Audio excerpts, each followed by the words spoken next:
We began this week with our storytelling about Zechariah and Elizabeth, and about this time as we anticipate the birth of Jesus with the birth of their own son, John the Baptist. There are many players in this story. Tonight, I want us to think together for just a moment about Herod, someone that you hear about and yet you don't know a lot about, unless maybe you were a history major and then maybe you know something, but you don't know really what role he plays in the life of the baby Jesus about to be born. People in Luke's time in the original audience would have known who Herod was. He was the one who began the reconstruction of the temple at Jerusalem. He built the port at Caesarea Maritima, and he constructed numerous fortresses, including one on Masada, which you know as one of the biggest ones and one of the last to stand.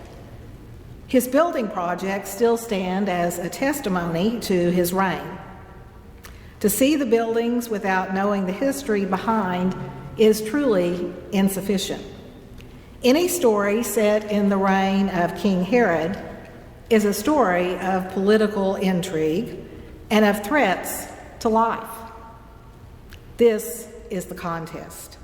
This is the context. Luke tells us of the conception and the birth of John the Baptist.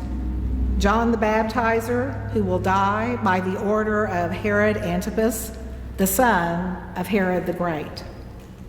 Luke tells us more, for the opening verses anticipate another king and another birth. Herod is a major political player, but he has his overlords. After siding with Mark Antony and Cleopatra, he shifted his loyalty to the Caesars, to Caesar Augustus, and so managed to keep in Rome's good graces. It will be this same Caesar who, according to Luke, ordered the census that brought Joseph and Mary to Bethlehem.